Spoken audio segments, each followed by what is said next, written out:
Hello, family. Hello, hello. We will start in just a moment. I know I'm late. I know. It has been a day. Um, so thank you all for your patience.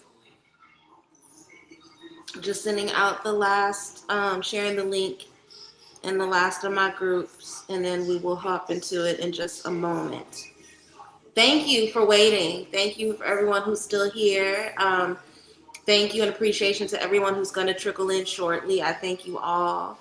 Um, I'm usually really anal about being on time, but today just didn't allow it for some reason. So, again, thank you all for being patient, for sticking around, for being here. I appreciate you tremendously.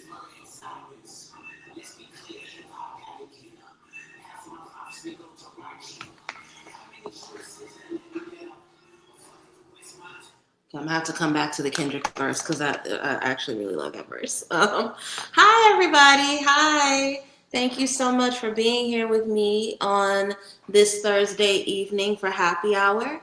Um, this actually should have been a charm school lecture, and I haven't done a free charm school lecture in quite some time, but it doesn't matter.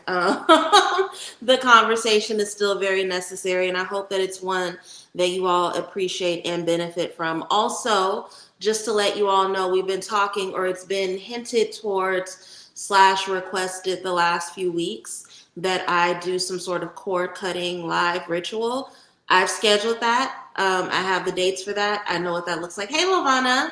Hey, Lovana. Hey, La Balin. Hey, Tiffany. Hey, Nicole. Hey, KFS. A lot of y'all are here. Hey, No Name. Thank you all so much for being patient. I hate being late. Lateness makes me feel anxious. I get really anxious when I'm late to things. So I'm super excited to see that it still worked out and that everybody's here. Hey, Fatal, good to see you. So let's just jump straight into it since I am 15 minutes late. Let's jump straight into it so that we're not here all night. We're here to talk about, my introduction. Hi, I am Mambo Soleil. I am Coven Mother of Vision of Dantor. I am the founder and the facilitator of the Charm School Mentorship Program. I am your weekly reader, and I'm a dope bitch straight up out of Oakland. Hello, hello. Thursdays, we do happy hour. It's either happy hour or astral hour. And happy hours where we come together, talk about a bigger theme related to energy, culture, and the zeitgeist, but we talk about it in terms of what we can benefit from in terms of spiritual lessons around that theme. And I didn't start with a celebrity or a public issue this time. It was just something that was said in one of the recent readings. And because I got my start as a priestess in terms of doing public work or work for the community as focusing on financial trauma recovery, I know that I wanted to go back to these conversations, and it came up in one of the previous readings that we needed to talk about the spirit of rejection.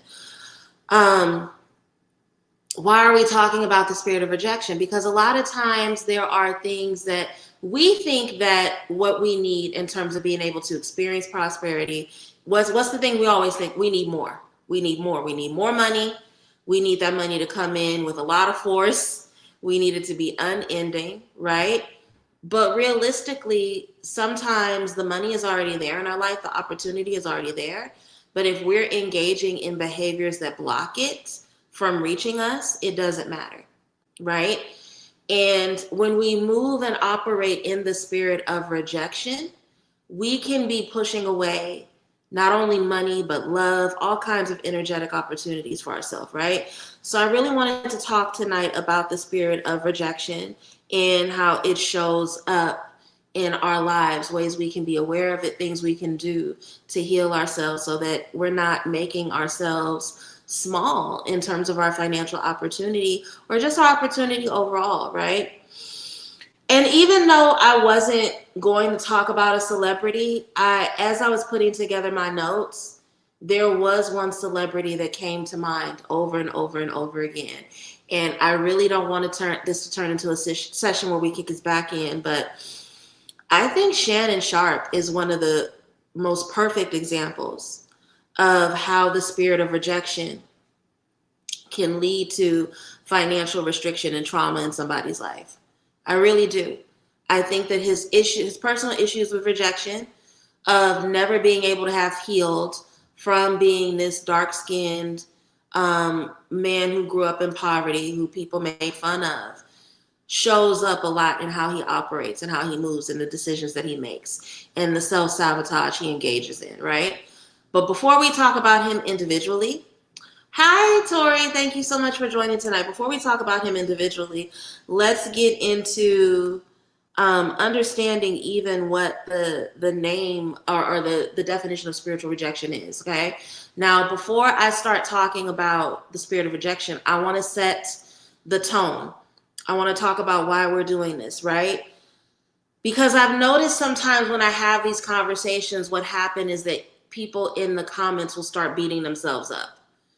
That's not productive, right? If we're talking about the spirit of projection and then you hear difficulty because you hear things that show up in your behavior and you start beating yourself up, that's not helpful. You're actually inviting the spirit of rejection, which is, you see, right?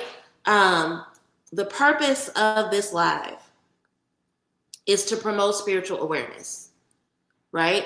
It is not to invite shame. It is not to invite beat up. It is not to invite guilt. It is not to make you feel bad about yourself.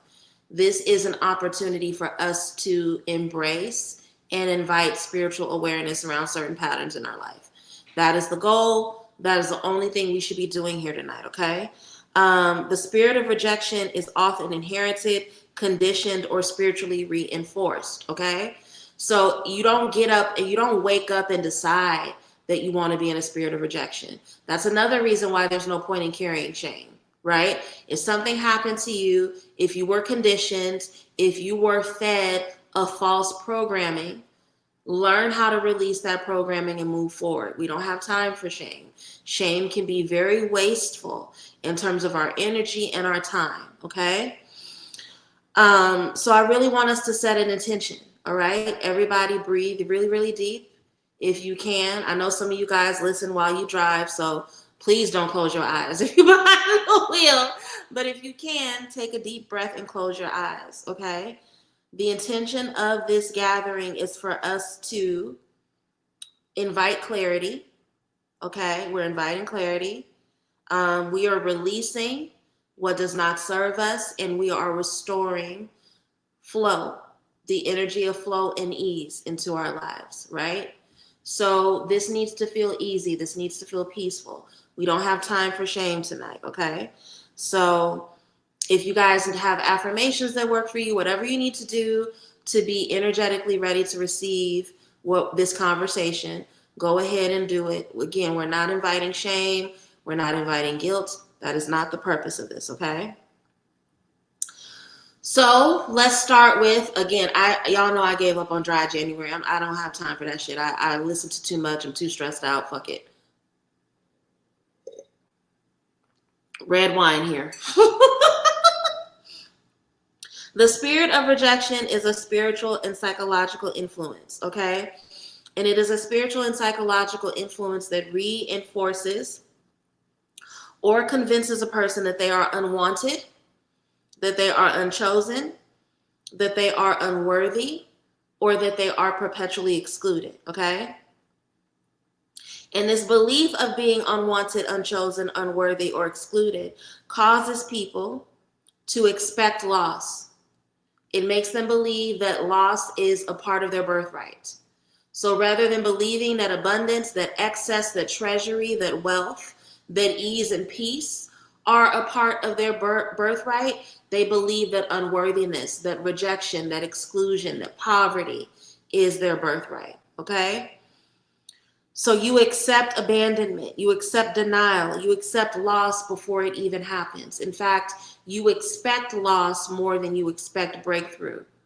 You anticipate, you call loss into your life because you are operating in the spirit of rejection and you think that life, abundance, opportunity, the universe is going to reject you. That is the spirit of rejection, okay?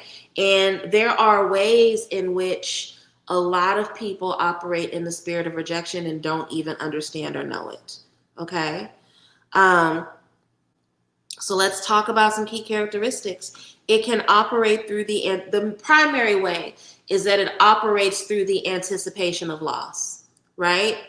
Some of you all that I've worked with, either as a client, if you are my student, I've checked you when something bad happens and you say things like, oh, it was only a matter of time. These things always happen to me. That's the spirit of rejection speaking through you.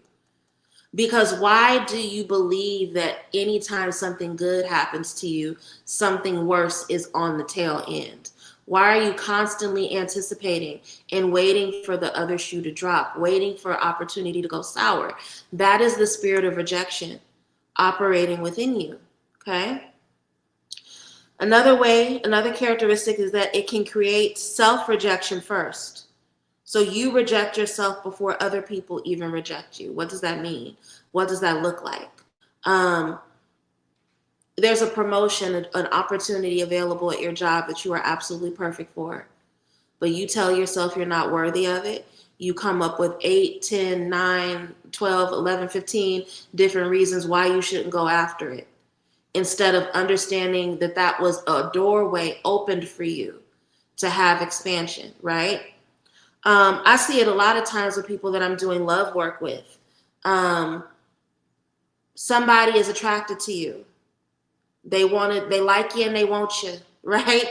They want to date you. But instead of you going on the date, instead of you believing and trusting them, you are highly suspicious of them.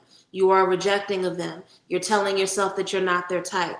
And you're creating a story that goes against the actual lived experience of opportunity within that exchange, right?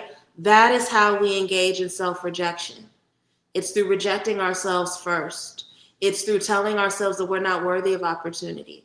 It's convincing ourselves that we are in the wrong place instead of believing that we are in a divine place, a space where blessings are going to meet us, right? The spirit of rejection can often disguise itself as realism or a false humility. It can show up as being guarded, right? I go through, again, another thing. People say that they want love, they want romance, but then they won't even go outside. They won't put themselves in environments to meet people.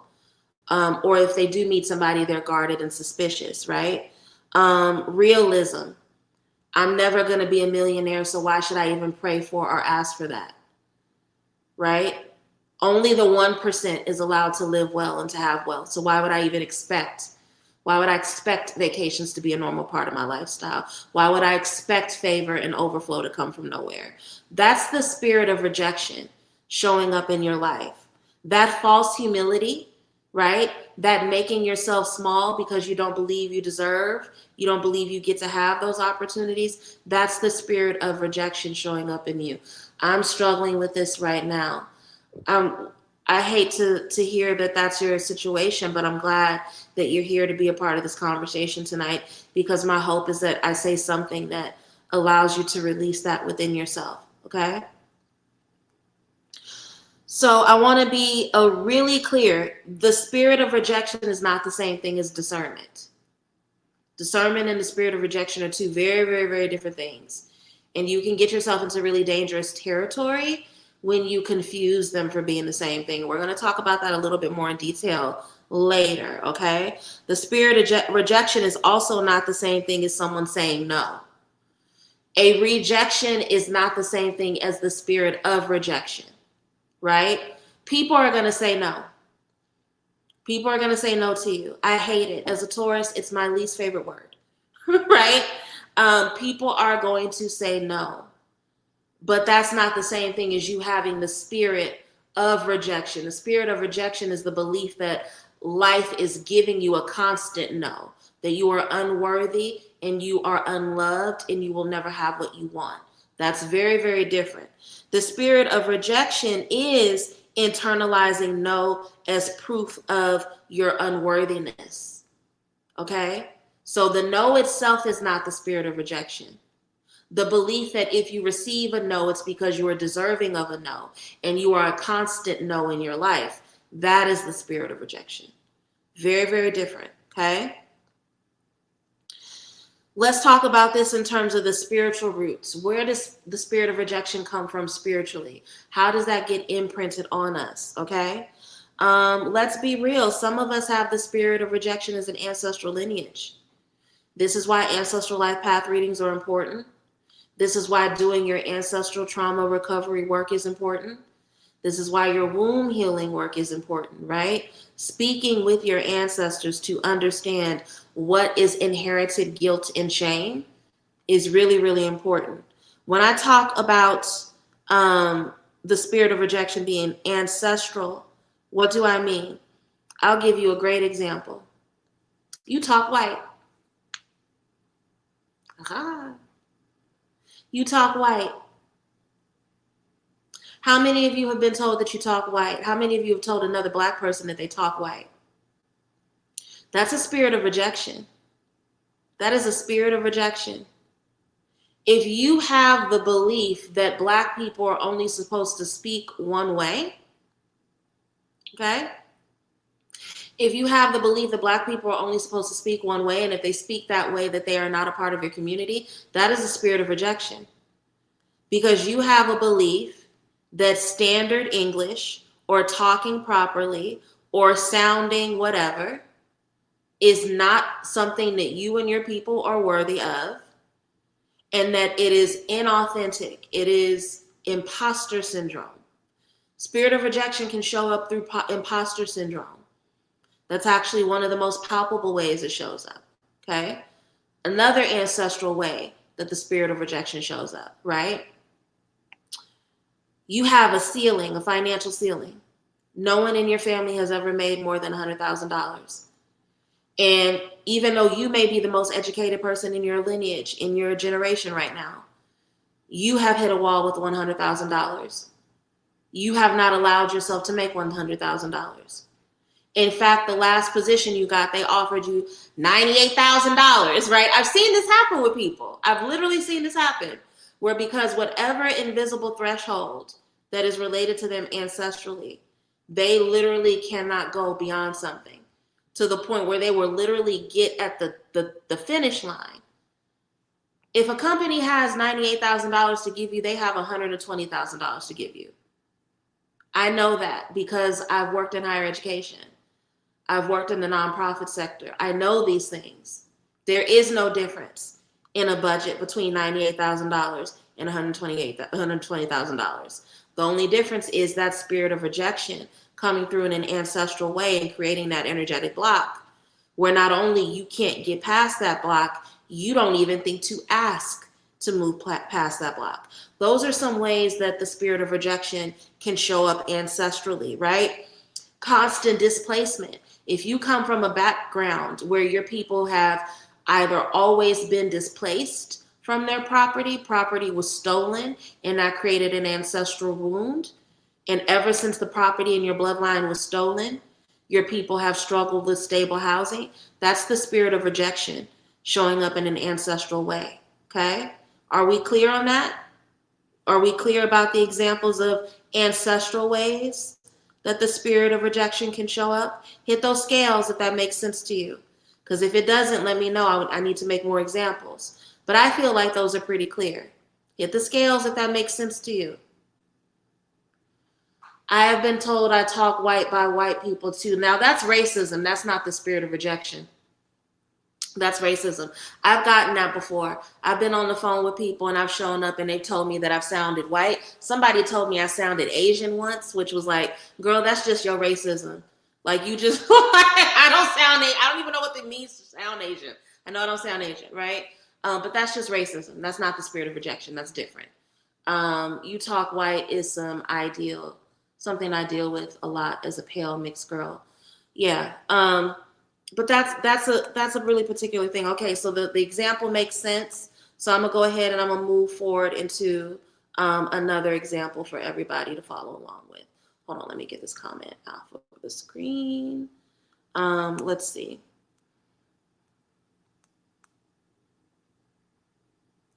You can also develop a spirit of rejection through childhood trauma. It can be childhood based. It absolutely can. If you have been fed restriction and limitation in your childhood, that carries so much of what we go through as children imprints on how we show up as adults, right? And so if you grew up around emotionally unavailable caregivers, if your elders never worked through their traumas around limitation, and because they don't believe they deserve things and they turn around and tell you you don't deserve things, right? I used this example earlier today with a client, and I was telling them the story about how there's someone in my life that I know who had an uncle who dealt with a crack addiction. And because they had a crack addiction, they stole a lot constantly. And one time when this person was in their early teens, they went off on that uncle when that uncle stole some money out of their room. They just got tired of being coerced by the other elders in their life to not say anything. And they went off and they cussed that elder out. And that elder called them a bitch and told them that they were going to die lonely. Imagine being 12 years old and being told by your uncle that you're going to die lonely. You don't think that that imprints on you, right? That created a lot of limitation in that person's life. That's why they had a hard time, have and still have a hard time believing in love. They have a lot of feelings of unworthiness. They believe that they are unlovable, even though they're very lovable and very, very sweet, right? That is how a spirit of rejection gets implanted on somebody through childhood, right? Through emotionally unavailable or abusive elders, right? And here's the thing, I'm coming to understand this. Some of y'all were emotionally abused and y'all don't even know it. And whether or not, most people who abuse don't intend to do it, okay? And I think sometimes we don't want to call out our elders on their patterns because we think we're being disrespectful. But you're never going to heal and you're going to stay in that wounded child position if you can't get honest about the ways in which some of the things they said or did left negative imprint on you. You can be honest about those things without blaming them or resenting them, right? And the healing comes from honesty, okay? You could also have community-based spirits of rejection. What is one of the most common forms of the spirit of rejection that shows up in Black community, especially amongst women? Colorism. Colorism is the spirit of rejection showing up in Black community. It is, right? If the majority of us are darker than a paper bag, but we have the belief that in order to be beautiful, you have to be lighter than a paper bag, how does that not translate into unworthiness? That's why there's so much conflict when we try to have these conversations, right? It can also show up through misogynoir, right? Misogynoir is the spirit of rejection showing up through the Black community, right? Because of the systemic ways that Black men have been emasculated and have had opportunity taken away from them, they now have an anger and a rejection towards Black women in particular. And it shows up in a systemic and deliberate attempt to cut Black women down and break them down to size. That is the spirit of rejection showing up on a community and a cultural level. So we can see it. The spirit of rejection can be individual. It can be spiritual. It can be something that's imprinted on us in childhood. It can be reinforced through community action and false beliefs, right?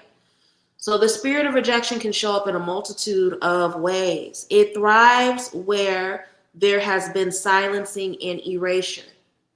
The spirit of rejection thrives where there has been silencing and erasure. Spirits of rejection often walk with shame, poverty consciousness, and a fear of visibility, right? I want to go back to colorism as an example. I think dark skin is gorgeous. My sister makes fun of me all the time because I talk about how I wish I looked like Lupita. Lupita just looks like a walking chocolate drop, like just gorgeous, gorgeous skin, right? But I know there's a lot of bravery in being able to be that gorgeous and take up space, because I know a lot of Black women in my life who have the same skin tone as Lupita, and they lower their voices. They hide from being in public. They don't want to be seen, especially in environments where it's a lot of Black men, because they have experiences of being teased by Black men in childhood, right? So That's a way that the spirit of rejection shows up. It shows up through a fear of visibility. I don't want to be visible because my expectation is that people will treat me like I'm unworthy. People will cut me down in size. They will treat me less than. That's the spirit of rejection. Okay? And the spirit of rejection walks in shame. It walks in poverty consciousness. It walks in a fear of being visible. I'm talking really fast because this is what happens when I show up to things late. I get anxious and then I start talking hella fast. Okay. And so what does that have to do with our money? It has everything to do with our money. Money wants to be wanted. Money likes confidence. Money wants to be desired, right? Money is feminine. You have to move in masculine energy to call the money forward, but money in its orientation is very feminine. And what does the feminine want? It wants to be loved on. It wants to be desired. It wants to be comfortable, okay? Money flows where belonging is felt. Money flows, it's the wine. Leave me alone, Bertal. I've had a rough day. I deserve this glass. But money flows where belonging is felt. It flows where belonging is felt.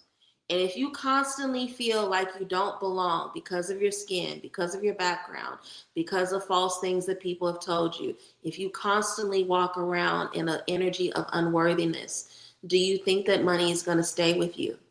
Do you think it's going to come to you? Do you think it's going to be difficult for it to find you? Right? Rejection will disrupt your sense of belonging. And when your sense of belonging is disrupted, the flow of money in your life also gets disrupted. The flow of opportunity that brings abundance gets disrupted. The flow of connections and friendships, relationships, associations that will bring you inheritance or abundance, those get disrupted when you believe that you don't belong. Okay? So the spirit of rejection has a deep impact on our finances in really, really concrete ways. Okay? So let's talk about what those concrete ways are. What are some of the concrete ways that rejection will create financial blockage in your life? Okay, let's talk about it. We're going to talk about it in really practical ways. The first way, self-sabotaging habits and patterns. If you have constant habits of self-sabotage, then it's going to fuck up your relationship with money, right? I know people who don't have their own place to live, but they will easily spend anywhere between $30 and $80. I'm not joking. I'm not joking. I wish I was making this up. Anywhere between $30 and $80 a day on Uber Eats. $30 to $80 a day on Uber Eats. And constantly complaining about not having enough money. Constantly complaining about not having the resources to do the things they want to do. Perpetually couch surfing, right? But the second that they get money in their hand, they waste it on fucking Uber Eats. I want you to hear that. I don't have a place to live. I don't have money to travel. I can't pay down my debts, but I'm going to spend $30 to $80 a day on fast food and takeout. Okay? Chantel says that's insanity. It is insanity, but when you live in the spirit of rejection, are you able to hold on to money? Or are you going to engage in the self-sabotaging habit and behavior of throwing the money away, wasting the money the second that you get it, right? There's a phrase my mama used to say all the time growing up, that money burning a hole in your pocket, ain't it? Right? Because Taurus girl, love to spend. So anytime I would get money, I would run and spend it. And she would always say, stop acting like that money burning a hole in your pocket. Some of you guys, the money burns a hole in your pocket because you live in the spirit of rejection. You can't hold a dollar. You waste your money the second it touches your hand. That is a self-sabotaging pattern, okay? Overgiving without reciprocity, right? Overgiving without reciprocity. Always thinking that it's okay to pour out your labor without expecting anything in return, right? Y'all know that I had to make some shifts on this channel, and I did it because of the energetics, and I did it because that was a download that was, first of all, I just didn't like the way that it felt. And initially I thought I was just being sensitive, but then my spirits put a kibosh on that, and they were like, no, fuck that. Your spirits don't cuss with you, they don't love you. They were like, no, this has to end. You have to stop pouring out without reciprocity, right? Because that develops a pattern of self-sabotage, right? If I give and I give and I give consistently for several hours a week with no reciprocity, then I don't have energy in the other areas of my life to pour into the areas where there is reciprocity. And there were times where I would get off of this live tired and still have appointments with people that actually paid me money afterwards. Somebody's moving a cart in front of my door. I hear it. So yeah, over giving without reciprocity is a form of self-sabotage. And it puts you, it's a spirit of rejection showing up in your life, okay? Another form of self-sabotage, abandoning projects or routines that you know are going to propel you forward, right? How many of you guys, and I've seen this, I've seen people that I love dearly in my life do this. How many of you all have worked really tirelessly at a project, and right before, like literally right before completion, if let's say it has 10 steps, you're at step 9.5 and then you give up? That's self-sabotage as a result of the spirit of rejection. You're right at the threshold of receiving your blessing. But because you have that spirit of rejection, that spirit of unworthiness, that spirit of believing that you don't deserve, you abandon all of your hard work right before you're able to see anything from it. So abandoning a project right before the success comes, right? Applying for positions that you know you're perfect for and saying no, doing the interview and rejecting the calls afterwards, right? I've seen people do that. I've seen people go through the full interview process and then just last minute be like, you know what, I don't feel right about this. I'm not even going to answer the call. That's the spirit of rejection showing up, right? For those of you who have your own business, underpricing your services, that's the spirit of rejection. If you see everybody else around you, let's say you're a caterer, right? You see everybody else around you charging $3,000 for catering for their events. And because you feel imposter syndrome, because you feel unworthiness, because you feel undeserving, you're like, you know what, I'm gonna charge $2,000. I'm gonna charge $2,000. And the quality of your work is probably better than those people that charge $3,000. But that fear and that spirit of rejection makes you go lower, accept less than what you deserve. Anytime we accept less than what we deserve, anytime we make our desires smaller, that is the spirit of rejection showing up, okay? The fear of visibility, I just talked about that in the colorism example, right? That fear of visibility is also another symptom of the spirit of rejection. How does the fear of visibility show up? If I'm seen, I'll be judged or rejected. Y'all probably sick of seeing my face because I'm on here all the time now I'm on this live stream all the time. But before I got comfortable with being on the live stream, I struggled. I struggled with getting on camera. I got cussed out about it by a former mentor, actually, because I was afraid to get on camera. And it was that spirit of rejection. I know how mean and nasty people are. I also know how jealous people are. And I was in a former environment where a lot of bitches were fucking jealous. Painfully jealous. And being afraid of other people's jealousy is also about the spirit of rejection. Because what the fuck do these bitches being jealous of what you have to do with you? Why do you show up smaller just because they're jealous, right? But that fear of dealing with competition, that fear of the nasty things that people who covet what they will have to say, or just trolls on the internet. I've told you guys before, I have to block people sometimes in the comments because people will come on here and be like, oh, you're fat. Bitch, I know. And I'll still fuck your nigga. Your daddy wanted, so what? Right?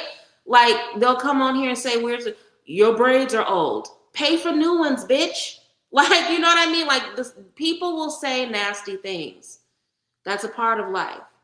But that doesn't mean that you have to hide and show and go away, right? So when you tell yourself, if I'm seen, I'll be judged or rejected, you might not be. You could be, yes, but also you might not be. The amount of people that love me and who want me to be here and who value what I have to pour out far outweigh the hating bitches who patrol and want to see me do bad. So no, I can't hide. I can't not be visible just because a few people have something weird to say. And a lot of you, how many of you all do that? How many of you guys are not going out to date? You won't go out to the bar. You won't go out to the restaurant. You won't go off to the kickback because you're afraid of what other people will say, or you're afraid of being judged. And the likelihood that that's actually going to happen is actually not very high. And even if it did happen, that says more about the person than it does about you. But that fear of visibility will make you hide and play small. When people go out the way to treat others like shit, tells me everything I need to know about them. A lot of people are unhappy and miserable. Yes, I definitely struggle with that a lot. Yeah, you gotta go outside, baby. You gotta go outside. Another way that the fear of visibility shows up. Playing small to stay safe. Playing small to stay safe. Former mentor, Sylvia High. I love the way that she explained it. She called it playing not to lose instead of playing to win. A lot of us are playing not to lose instead of playing to win. What does that mean? You don't want to take risks. You're afraid of taking risks. You don't want to bet on yourself. You want to take the safest, least resistant option. And here's the thing, to whom much is given, much is expected. Big risks come with big rewards. So if you never take the big risk, you never get the big reward, right? We can look at someone like, why Doja Cat, Spirit? Why Doja Cat? I don't know why Doja Cat came to mind. Let's use Doja Cat. That's a weird little bitch. I love her. I love her music, but she's fucking weird. Doja Cat is a fucking weirdo that's become a millionaire. Imagine if Doja Cat was afraid to be seen and she was afraid to take the risk of being weird in public. She would be some girl working at a mall somewhere. She would be the quirky girl at the Hot Topic. She would not be one of the biggest pop stars in the world. But that goofy heifer took risks and fucking dyed her hair pink and put on a cow outfit and got on the internet and rapped about being a motherfucking cow. And now look where her life is. When we are in the spirit of rejection, when we let our fear of unworthiness, of people not understanding us, hold us back from taking up space, that is playing small. That is the spirit of rejection moving over our life. Okay? And another way the fear of visibility shows up is in a fear of promoting yourself. We're so fearful of talking about our dreams, talking about who we are, talking about what we have to offer. There's some of you guys who have a small business and you don't even have a fucking Facebook or Instagram page for that business. How is anybody in the age of social media going to find out about what you have to offer if you don't offer it, if you don't promote it, right? You're not going to mixers and you don't even have an elevator speech about what you have to offer because you are so afraid of speaking about and promoting what you have. That is the spirit of rejection. All this talent, all these skill sets, and you don't even go out and speak about it. Why? Those are ways that the fear of visibility shows up, right? That the spirit of rejection shows up through the fear of visibility. Another way that the spirit of rejection shows up is, and a lot of you guys struggle with this, and some of you guys, I've cussed you out about this in one-on-ones. The inability to receive.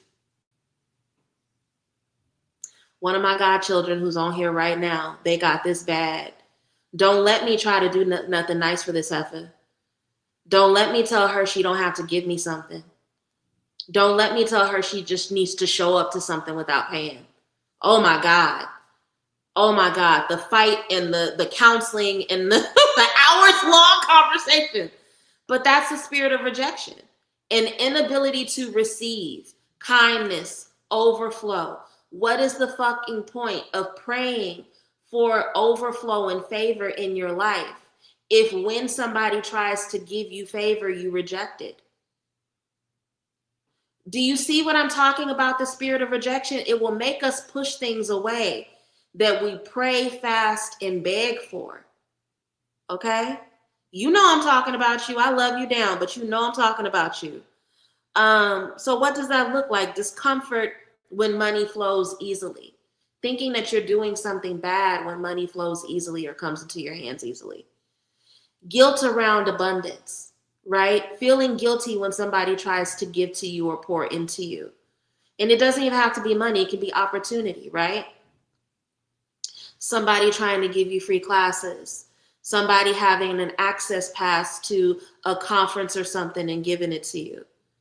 And instead of you taking it and being gracious and grateful, oh, no, it's okay. Give it to somebody else. Why is that other person a yes, but you're a no? If you want to go to the conference and be grateful that somebody let you go for free. But stop rejecting things out of guilt. That is the spirit of rejection. When you feel undeserving of luxury or ease, that is an inability to receive. Look at these really, really wealthy people, the majority of people who are living on generational wealth. They ain't did shit. They ain't have to work hard for it. They're just receiving the blessings of the sacrifices of the generations before them. One of the worst false beliefs that we have under Western capitalism is this belief that in order to be financially stable, you have to work hard. Most wealthy people don't work hard. They just don't. If they work at all. So why do you have to have stress and struggle? Work on your ability to receive. Because here's the thing, if you're going to pray for a favor and increase and then reject the favor once it arrives, what do you think that your spirits and your ancestors are going to start to do after a while? Think about the 9 of Cups, right? If you can't be grateful and if you reject, those cups are going to dry up. Okay? Another way that the spirit of rejection shows up, and I think this is one of the ones that we really got to think about, and this goes back to that Uber Eats example I used earlier. Chronic instability. Okay? Chronic instability is a symptom of the spirit of rejection. If money comes to you frequently, but it never stays, that is the spirit of rejection. What is it about you that has this belief that people or that things, that blessings don't want to stay with you? Why do you believe that blessings don't want to stay with you? If money constantly comes to you, but it never stays with you, there's something going on in terms of the spirit of rejection. Okay? Cycles of feast and famine. So if you have moments where there's a lot of income coming in, a lot of opportunity flowing, and then suddenly it just goes away and it vanishes, that's because when you were in a period of feast, something went on with the spirit of rejection that didn't make you honor it. And that brings the famine right after. I'm still wondering now with 2, is the spirit of rejection in the idea of being prepared for denial or disappointment? And with seclusion, is it in the worry of safety, being that I am 100 alone? I don't know what you mean by 100 alone, but yeah, if you're constantly preparing for disappointment, that is the spirit of rejection. Because if what you're constantly preparing for is denial, but you're never preparing for the blessing, then yes, you are absolutely rejecting. Absolutely rejecting. No Name, we need to do a private reading at some point. I would love to read for you privately at some point. I would love to, because there's certain things that you need to dig through and work on that we can't really get to on the lives. And this thing about being 100% alone is one of those things. I'm a loner. I'm a loner. Big introvert over here. People forget it because I talk for a living.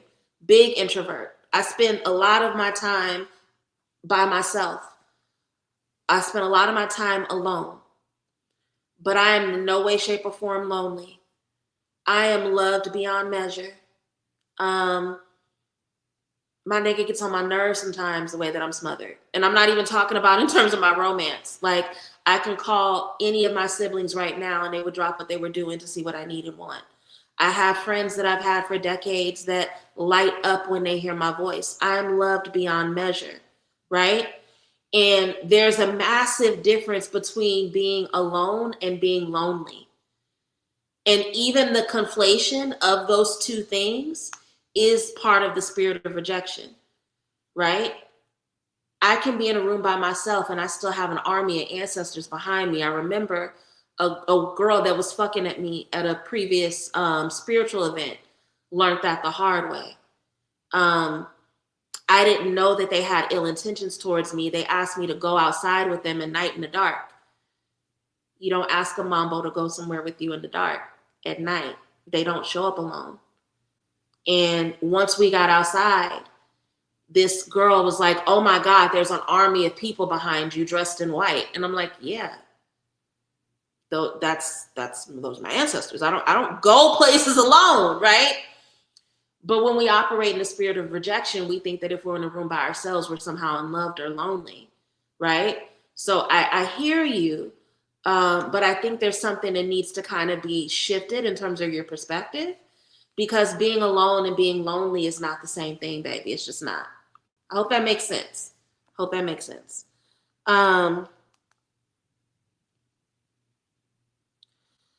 But yeah, so the feast and the famine, difficulty maintaining long-term relationships or income streams, also a part of the spirit of rejection.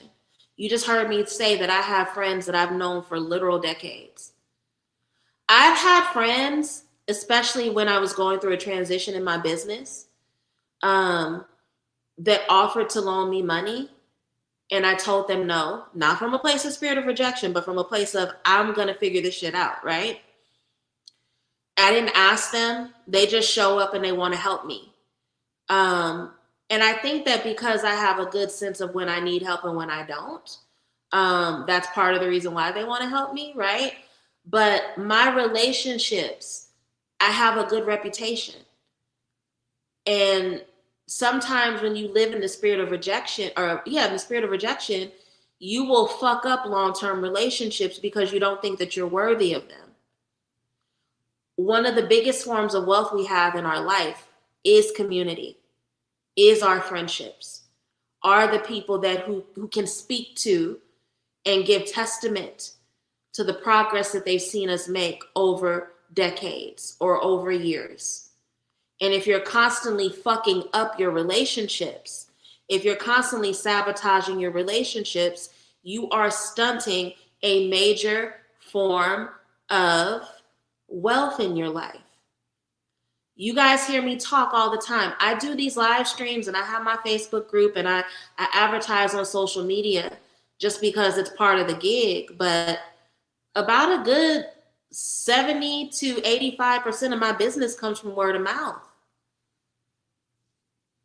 It comes from people trusting me and bringing me to their family, bringing me to their mother, bringing me to their coworker, bringing me to their lover or their husband, right? So the spirit of rejection will make you fuck up your relationships. And then, yes, that translates to your income streams, because when it's time for you to apply for a job, who the fuck are you going to put down as a reference? When you start your business, if your friends or the people in your community experience you as untrustworthy, who's going to advertise for you? The spirit of rejection will fuck up your relationships. And in fucking up your relationships, that absolutely translates to your experiences of finances. So if you have faith and you know you have favor, but the Libra in you still prepares for the worst, is that still the spirit of rejection? It is, because that's a debilitation of Libra. right? You've taken enough astrology classes with me to know, baby, that every astrological sign has an aligned expression and a dark expression or a debilitated expression. Libra, being the sign of balance, is somebody who's striving towards balance. And balance is not preparing for the worst. It's knowing that the worst is a possibility, but still being able to see the best. And craving and striving for the best. Those are two very different things, right? So yes, that is still the spirit of rejection. It's just that the spirit of rejection is showing up through a Libra habit. That's all it is, okay? All right, so let me get into the next point, because I do want to give time for readings if people want them. It's really important that you understand you can't sustain what you don't believe you deserve to keep. You cannot sustain what you don't believe you deserve to keep. You cannot keep a romantic relationship if you think you're unlovable and you're not worthy of love. You will not be able to keep money in your life if you feel like you are not worthy and deserving of wealth. If you feel like you are supposed to constantly be a worker, if you're always going to be the borrower and not the lender, then no, you can't keep it because you don't believe that you are worthy and deserving of it, okay? So let's look at some of the signs that the spirit of rejection is active in our life. Number one, and I want you all to reflect on these as I say them. Some of you guys have already shared them, and there are others of you who do this shit too, but you just haven't spoken up yet. Really listen to and think about whether or not this happens to you, okay? One of the main ways that the spirit of rejection shows up, you expect people to disappoint you. You expect people to disappoint you.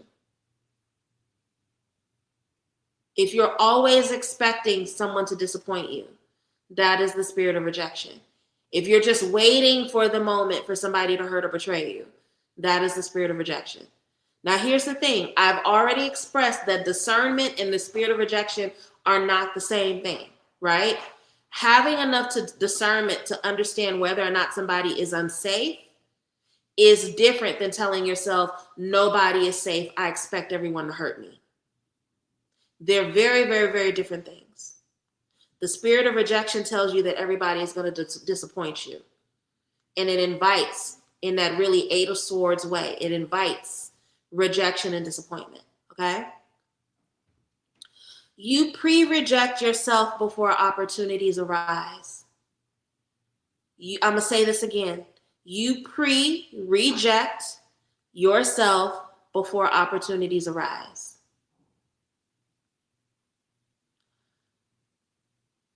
Again, I see this the most in romance. I want love and romance. I really want a relationship. I'm tired of being alone. I'm not even going to go to that mixer. It's just going to be a bunch of people who are mixy and a bunch of socialites and a bunch of bitches with BBLs. I ain't got no BBL. Why am I going to that mixer? So you've already rejected yourself prematurely. And think about all the poor men in that mixer who are tired of BBLs and they just want a natural-bodied woman. And you are denying them of their opportunity to just talk to a bitch who's not fucking full of ass shots, right? Pre-rejecting yourself. Telling yourself that there's no point to even try. There's no point to even open yourself up to the opportunity. That's how the spirit of rejection shows up as active in our lives, okay? Feeling shocked when good things happen to you and convincing yourselves that they're not going to last, right? When a good thing happens to you, you automatically feel like you're unworthy of it and you're just waiting for it to go away. So you can't even allow yourself to have gratitude for the blessing that's shown up because you feel like you don't deserve it. You're surprised that it made its way to you and you're just waiting to lose the blessing, right? Just like I was talking about earlier with the person who gets money, spends it all on Uber Eats, and then complains about never having any money. That's an example of that, right? Confusing isolation with peace. This is a really tough one. This is one, and I love y'all, but a lot of y'all struggle with this. Confusing isolation with peace. Being so afraid of being in the world and having experiences that you would just rather isolate from it. You don't even want to go out. You don't want to socialize. You don't want to even try. You just feel like, okay, well, at least if I'm here and I'm stuck in the house, I'm safe. That's isolation. And you don't have peace in that isolation because you're not sleeping well. You feel lonely. You feel disconnected. You feel stagnated. You feel like your life isn't moving anywhere, right? So that is the spirit of rejection that makes you confuse isolation with peace. The last one, you feel invisible even when you're competent and gifted. Somebody could literally be looking you in the face and telling you how blessed you are, how talented you are, but you refuse to to absorb that because you don't believe it, right? When you feel invisible even when you are competent and gifted, that is the spirit of rejection. That's the spirit of rejection, okay? Let's talk a little bit more about rejection versus discernment, and then I'm going to pause and see if anybody wants a reading tonight, okay? Let's talk about the difference between rejection and discernment. It's very important. Rejection will tell you that you're not wanted. Rejection is what makes you believe that you aren't deserving of a thing, that you don't deserve it, that it found you by accident. Rejection says, I'm not wanted. Discernment says this isn't aligned. Okay? Remember earlier I said that no is not the spirit of rejection. The spirit of rejection is believing that you are getting no because you're unworthy. That's also the difference between discernment and the spirit of rejection. If you live in the spirit of rejection, you believe that you're not wanted and you're not going to get what you want as a result of not being wanted. When you have discernment, even if an opportunity doesn't come to you, you see it as it's not coming to you because you're not aligned. And instead of wallowing in the pity of not feeling wanted, you're like, okay, well, how do I find alignment? What's aligned for me? Am I not aligned at this moment? Right? Do I need to get aligned so that way the opportunity will find me? When you are in discernment, you are searching for the alignment. You're not looking for evidence of the rejection. Okay, that's the difference. Rejection will collapse and steal your power, right? Whereas discernment allows you to preserve it. Those are two very different things. I love red wine, but it always gives me the hiccups. I start hiccuping like a cartoon drunk. It's really embarrassing, okay? When we heal our rejection, it allows discernment to take the lead instead of fear. It allows discernment to take the lead instead of fear. Okay? I'm not going to share that example because I want to stay in a positive mood. So how do we break hold of rejection? What are some of the spiritual and practical ways that we can allow ourselves to break from rejection? Number one, we got to name the rejection out loud. If we're lying to ourselves and we're letting it run rampant in secrecy, it will only continue to grow, right? It's like a cancer. If you don't address it, if you don't do what you need to do to cut it out as early as you can, it will grow and it will take over. So you have to identify it. You have to name it. You have to be honest about the fact that it is there, and you have to call it out. So trying to hide from it and ignore it is not going to help you. We can't heal what we have not diagnosed. So the first thing you need to do in terms of practical steps is name what the rejection is. Name it, okay? Working with our ancestors also is a huge way to do it. You got to leave that at the feet of your ancestors. Leave that at the feet of your ancestors. Talk to your ancestors. Tell them, hey, I don't want to be this. I don't want to carry this. I want to release this.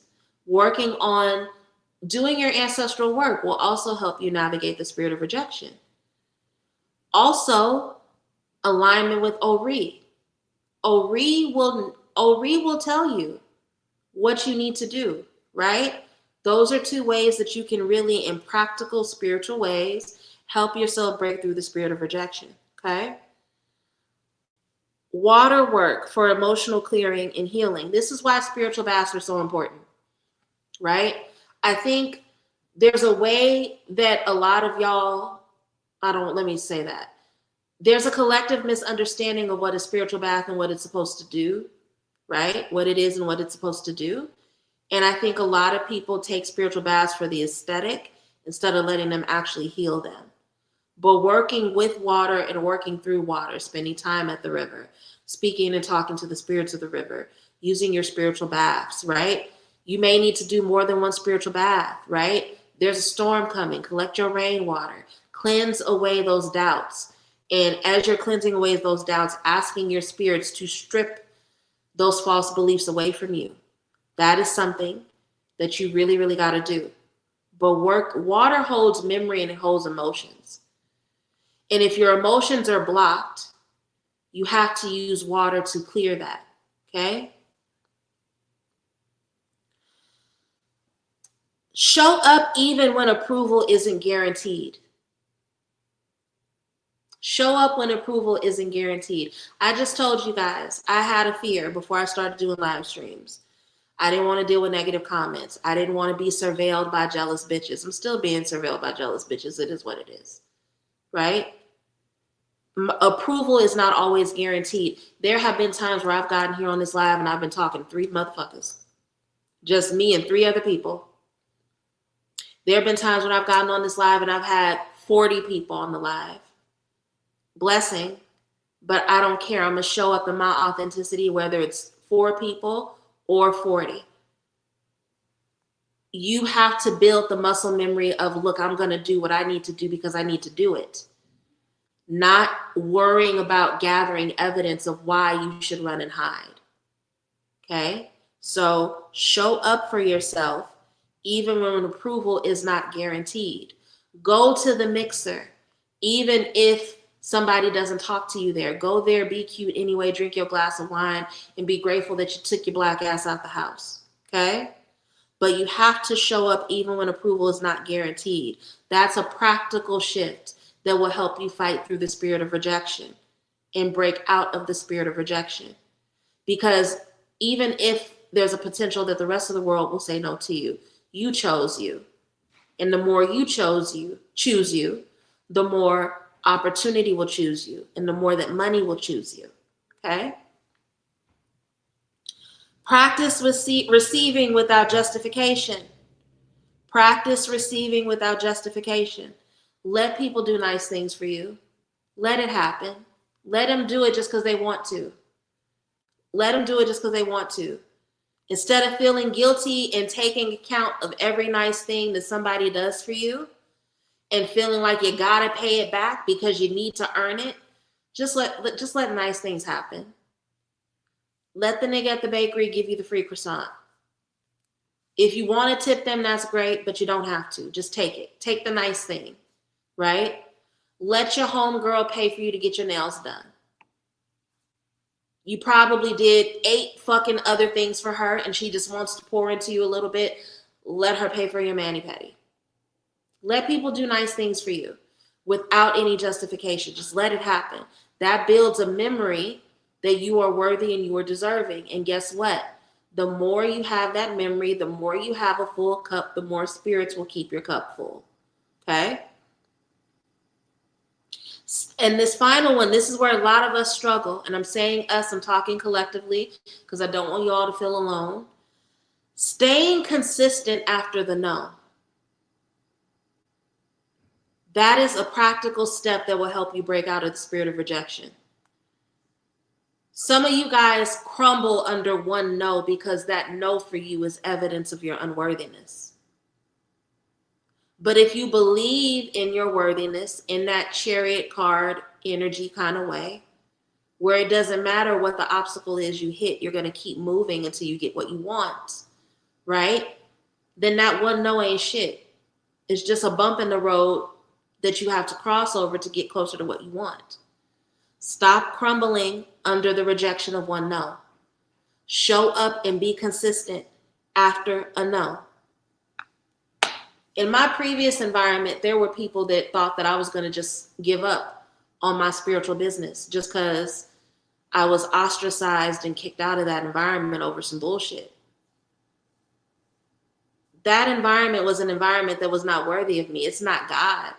Thought I was gonna give up on my relationship with God because of a bunch of fucking gossipy bitches got together and threw me out of some shit? Are you crazy? You thought I was gonna give up on my relationship with God. You thought I was gonna stop being a servant of the Lord.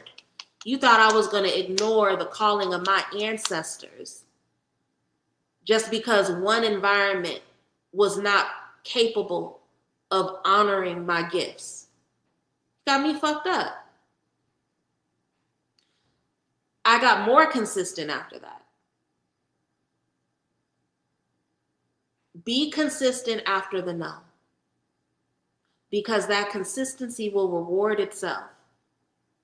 The more you show up for you, the more you show up for you, the more money will show up for you. Because guess what? What did I say earlier? Remember what I said? Money responds to belonging. When you show up like you belong to be somewhere, the prosperity will follow. Okay? So those are all some spiritual as well as some practical steps that we can take on to help ourselves in terms of breaking out of these patterns of rejection. I want to talk just briefly before we wrap up. A lot of you all need to, a lot of us, I said I was going to speak collectively. A lot of us really need to work on reframing our understanding of money, and we need to see it as a relationship. A lot of you guys don't talk to your money. You don't honor your money. You don't see it as an energy and a flow and a relationship in your life. Money responds to confidence, consistency, and containment. It needs to feel safe. It is feminine. Money is feminine. We engage in masculine action to call it in because masculinity courts, right? But money itself is feminine, and it responds to confidence, consistency, and containment. When we operate in the spirit of rejection, it fractures our relationship with money. Okay?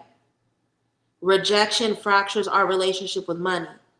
So in order to heal our relationship with money, we have to repair our relationship to trust. Some of you guys have blocked heart chakras. You don't trust, you don't believe, you think that the universe is constantly rejecting you.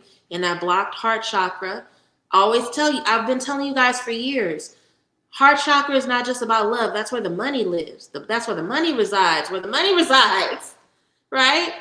Work on your relationship with trust so that the money comes in. Work on your relationship to worth. If you struggle with worthiness, you will struggle financially.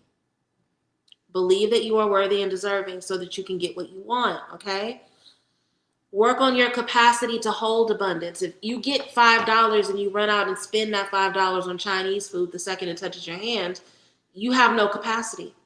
You have no capacity. If you make $500 in 1 week, but you spend $400 of that on Uber Eats, you have no capacity to hold wealth. How do you hold wealth? Again, money is feminine. She wants to be held. She wants to be honored. She doesn't want you to toss her around like a fucking pass around bitch the second that she comes to you. How are you holding her? Okay? Those are all things you got to work on. When rejection leaves, money no longer has to chase you or test you. When we get rid of the rejection, it resides in the safety of our presence. So that's another reason why you got to work on the spirit of rejection, because money don't feel safe in the presence of rejection. It don't. It feels unwanted. It feels undesired, and it's going to go somewhere where it is honored. Okay? So those are all some things that I think are really important. It's really important that we understand we were never meant to earn belonging. We were meant to remember that we do belong. So work on that so that you can receive the kind of blessings that you deserve, okay? Healing rejection is a practice. It's not a one-time fix. You may have to do the spiritual bath over and over again. You may have to do it for, I always say 21 days to break a habit, right? You may have to do it for 21 days. You may have to do it for 9 months. But do it till you're satisfied. Again, y'all take one no as evidence that something isn't working. Just because you have to do the spiritual bath more than once doesn't mean it's not working. Just because you have to pray consistently and continually doesn't mean that the spirits aren't hearing you. It just means that there's a big blockage that needs to be removed. So do the work of removing it, okay? I hope that this was helpful. We are now at the end of the lecture and the conversation. So if there is anybody who wants a release and restoration reading, go ahead and submit your love offering. Put your name below.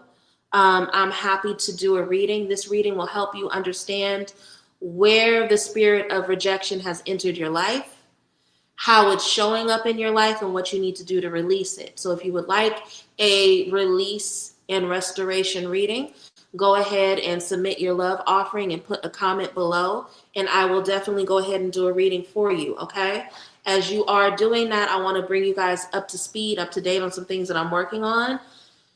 When you ask, you receive. I am going to do the cord cutting and blockage removal ceremony / ritual. It will be a 1-day ritual. It will be 2.5 hours of in-person time over Zoom, along with a set of things that you need to do that night after we get off of Zoom, okay? So this will take place Sunday, February 15th. The cost to participate is $33. If you are interested in joining this ritual, please go to the description section of this video and hit that WhatsApp link to join the group to receive more information, okay? You guys asked for a cord cutting and blockage removal ritual. I am giving you the cord cutting and blockage ritual. Please sign up for the cord cutting and blockage ritual, okay? You asked for it. I've scheduled it. I've worked with my spirits. Lovana know, because I had to ask Lovana to take some work off my shoulders this week so that I can sit in time with clarity to even process how to go about this, okay? So, yeah, go ahead and sign up for that if that's what you want. The reading for tonight is the release and restoration reading. So it's going to show you where you deal with this, how the spirit of rejection has entered your life, how it shows up in your life, and what you need to do to release it, okay? So let's see.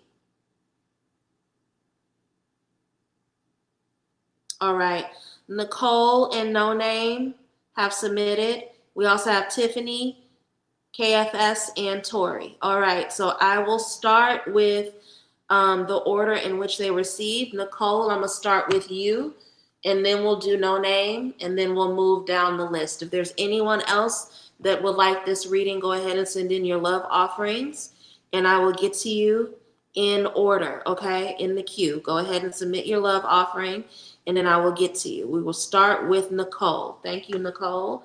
I'm gonna turn my camera off because the deck I want to use is not right here with me right now, okay? I will.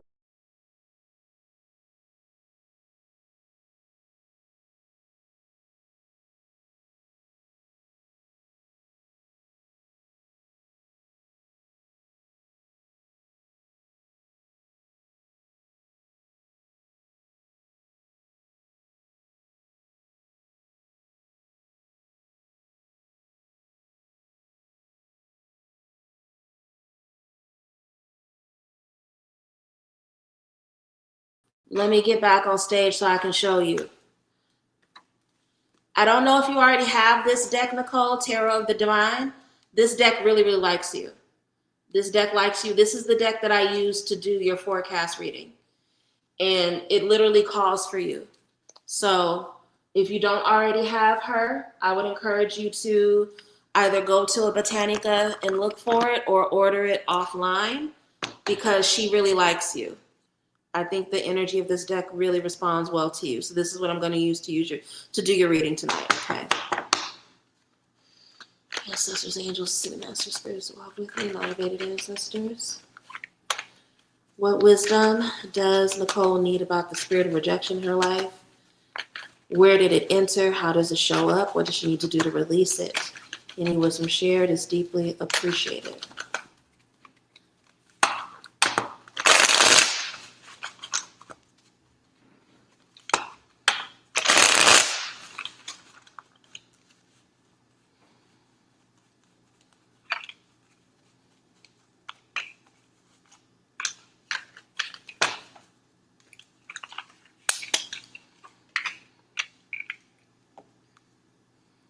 Okay. In the position of where rejection first took root, where did the spirit of rejection enter your life or your financial history? We have the Four of Wands. It entered your home, right? There's a lot about how you grew up in your home life where it was supposed to be the safest and the most stable. It wasn't. It wasn't the most stable environment. Instead of being celebrated and taught about abundance or given wisdom that you deserved a whole lot, you were given the opposite message. You were told to play small. You were told that, you shouldn't ask for certain things for a variety of reasons, right? But this message first entered in your early home life, in your childhood, right? In the space that was supposed to be home and safety for you. That's where the spirit of rejection first took place. Now, in terms of how rejection is blocking your financial flow, or how is rejection currently influencing your money, work, or self-worth, we have the Three of Cups, and there's two messages here. One, you have a fear of being gossiped about.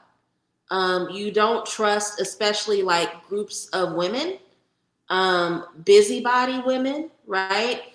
There's a fear that if you tell them things, they will, or you give them insight into your life, that you will be gossiped about or spoken about poorly, right?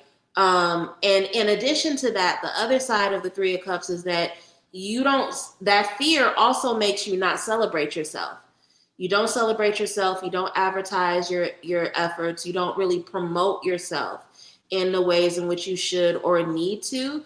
Again, related to that fear of attracting negativity or rejection through gossip, right? Rejection through people saying judgmental or nasty things, okay? Now, in the position of the medicine that will allow release and restoration, you have to understand that it's your birthright. If you understand that it is your birthright, and that in embracing it, it is part of you breaking a generational curse, that it's you setting up the lineage after you for generational wealth. Because when we think of generational wealth, we just think about like money, right? Investments, inheritance. It's our patterns too, right? So the patterns of negativity that were instilled in you in childhood, you break them by embodying a belief in self and modeling that to the generations that come after you. And in doing that, that's the medicine that you give to heal yourself. It's literally you giving you now what you were denied in childhood, which is literally the definition of inner child healing, right? You get to show up as the adult that you deserved and for whatever reason did not receive, okay? I hope that resonated with you. Hey, Aja, good to see you, baby girl. So glad that you came. I don't know if you were already here, but I feel like this is my first time seeing you. So hi, good to see you, Aja. I hope that was helpful, Nicole. I hope that message resonated with you. Now let's go to No Name. We'll do No Name next. After No Name is Tiffany. And then after Tiffany, I'll go through the rest of the queue, all right? Ancestors, angels, ancestors, spirits, talk with me, elevated ancestors. What wisdom? There's No Name. Ooh. What wisdom does No Name need about the spirit of rejection in their life? Where did the spirit of rejection enter into their life? How does it show up in terms of action and activity in their life? And what is the medicine that they need in order to heal from it? Any wisdom shared is deeply appreciated. I should have poured myself a little bit more wine while I was grabbing this deck for Nicole, because I'm on low. Is anyone else drinking? Happy hour is meant for drinks. It's just like happy hour when we're at happy hour at the bar with our friends or our family or our coworkers. So if you're sipping on anything fun, share that with me tonight so that I know what people are sipping on, okay? And even if that fun thing is not alcohol, y'all know for the last few weeks it's been me and my sparkling water. I love the Spindrift sparkling water in blood orange. That's one of my favorites.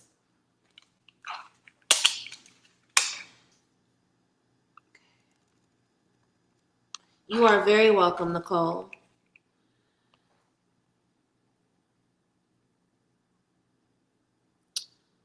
I am not going to cry. We are only the second reading in. Whew. All right, no name. Where the spirit of rejection first took root, it took root in your first heartbreak.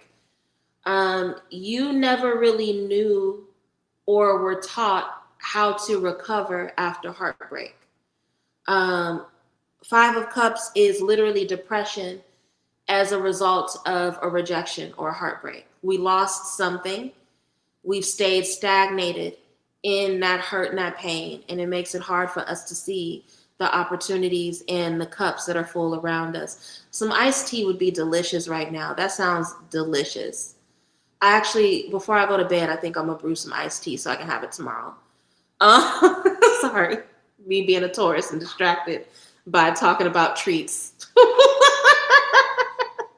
um, but yeah, you never really, there's an emotional permanence in you where that first heartbreak, you never really knew how to recover from it. And so when you receive a heartbreak, when you receive a letdown, you stay stagnated in it, right? It can feel like it happened yesterday, even if it happened years ago. So the spirit of rejection entered your life through that first heartbreak, and not really knowing how to recover, how to move forward from it. Okay? In the position of, and it's funny because once you see the card, you'll know why I'm saying it's funny, because you literally said this earlier. In terms of how that rejection is blocking your financial flow, Queen of Swords. Queen of Swords is, she don't fuck with people. I don't know any other way to say it. She don't fuck with people. She don't trust people. She moves and operates by herself. She's often alone. So she's literally called the card of the widow.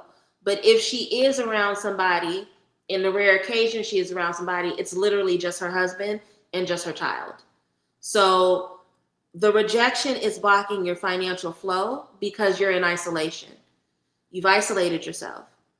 And you believe that that isolation is a form of protection, right? Queen of Swords is the card of emotional protection.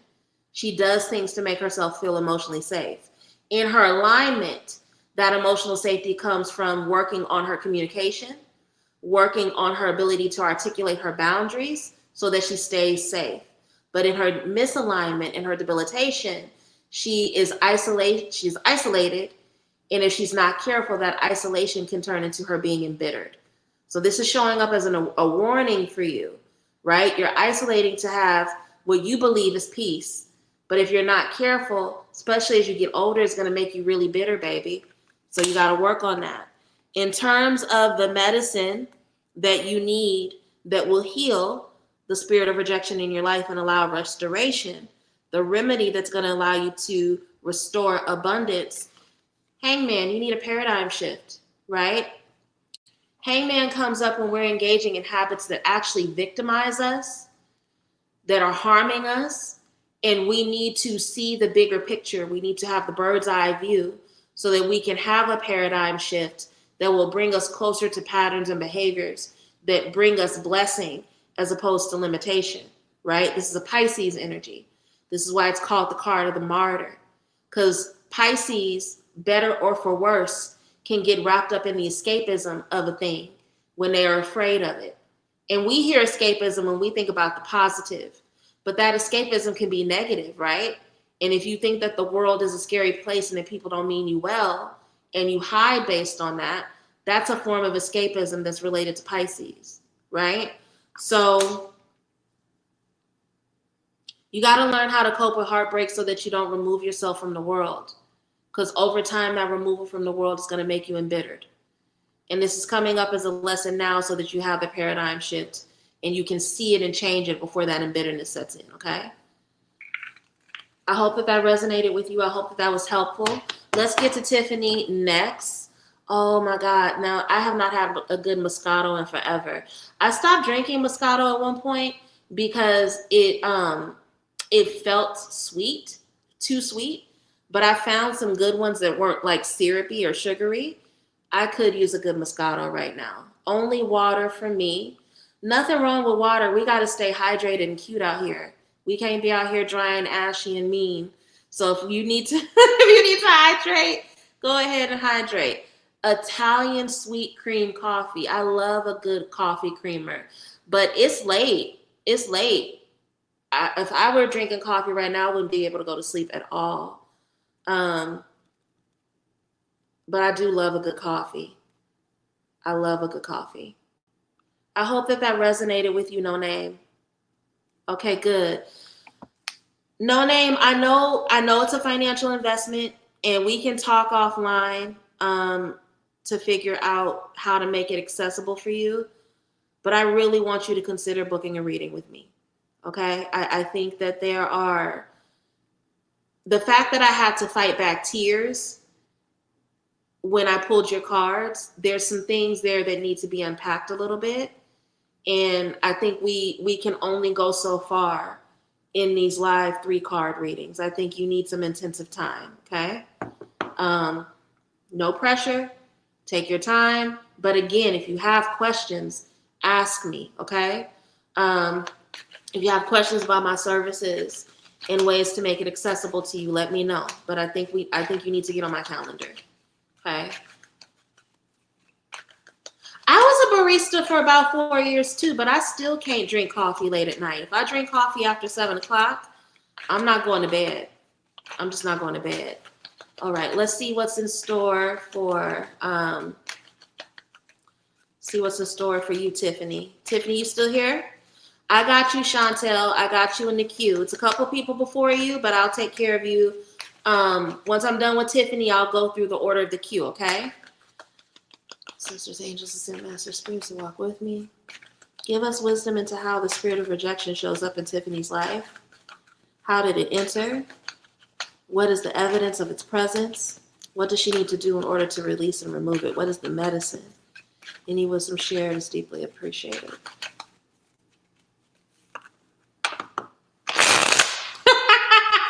Bertal left you. We need another happy hour. We have people to talk about. I know. Here I go trying to actually bring a lesson. This should have been a charm school lecture. You're absolutely right. This shouldn't have been a happy hour. I mistitled it. I should have called it a charm school lecture. I promise you we'll talk shit next week. We'll talk some shit next week. Okay? I promise. Hold me to it, Bertal. Okay? We'll talk next week in happy hour. We'll do some shit talking. Okay?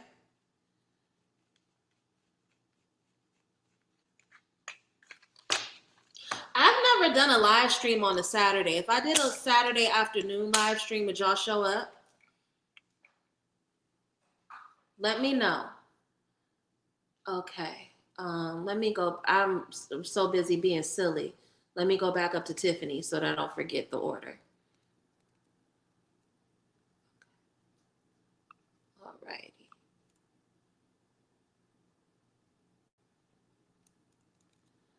Okay.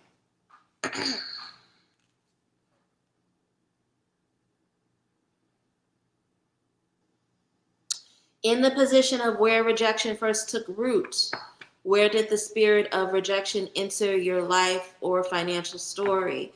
We have the Knight of Wands. So Knight of Wands, Aries energy, the god of war. They're also a really, really prepared energy. You had to fight a lot growing up. And I don't mean necessarily physical fight unless that is true for you, but I think fighting for like attention. And what I mean by that and how that shows up through the Knight of, because all the Knights are about a fight, right? They're about the way that we fight and the way we go after ambition. The Knight of Wands, like you had to fight to be seen as perfect. You were not allowed to fail, right? And not only did you have to be perfect, you had to give the appearance of being happy in your perfection, if that makes sense, right? So that's how that wound of rejection came up. It came up through the belief that if you weren't perfect, if you didn't hit your targets, if you weren't impressive and happy, that you could not be loved authentically, okay? In the position of how rejection is blocking your financial flow. Chariot, you feel like you got to do it all on your own. You feel like you got to do it all on your own. You feel like you got to do it. I keep saying it, but that's the thing, right? Chariot is never with other people. You will never find a chariot. And if you find one, show it to me. But I don't think I've ever seen a chariot card where they were in community with other folks. It's literally them taking control of the terrain on their own, going after some sort of ambition.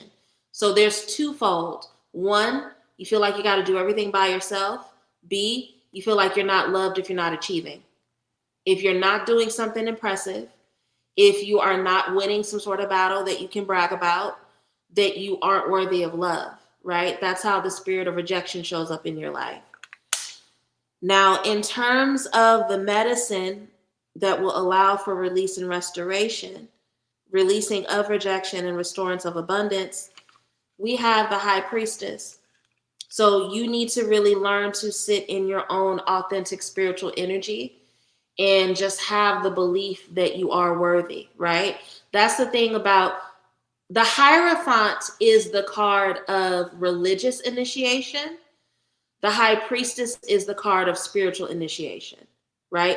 Quick tarot lesson, okay? What is the difference?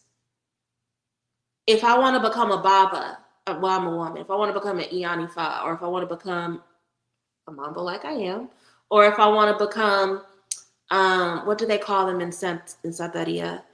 Whatever the title is, you get that through the initiation and the ritual and the rites of passage of Hierophant. High Priestess is about your personal spiritual initiation. How do you connect with your spirits and how do you allow them to show you who you are authentically, right? Your spirits love you for you. And the more you connect more deeply with your spirits, with your ancestors, with God, the more you tap into Ori, the more you love you for you and not for what you have, what you achieve, okay? So that's what I see here. Your wound is related to feeling like you have to achieve all the time to be loved. And it's through personal initiation, spiritual initiation, connecting with your authentic spirit, that you come to understand that you just are love. You just are worthy. You don't have to do shit. You just are. And that's more than enough for you to be deserving. Let me know if that makes sense. Let me know if that resonated with you. Give me 1 second to look through the Cash App to see the order in which things were sent or received. If there's anybody that submitted through PayPal instead, let me know so that, because I don't have my PayPal on my phone, so I won't know how to look for it. Okay, so we just did Tiffany. We have Tori next, then KFS. Tori, then KFS. You guys are sending them to the different accounts, so I have to switch back and forth. My apologies. Tori, then KFS, then Chantel. Tori, KFS, then Chantel. If there's anyone else that would like a reading that has not submitted yet, go ahead and send in your love offering, and then I will read for you after KFS. But right now we have Tori, Chantel, and then KFS. Okay, that's the order that I see right now. Tori, Chantel, and then KFS. I see it, Tori. I got you next. We'll do you, okay?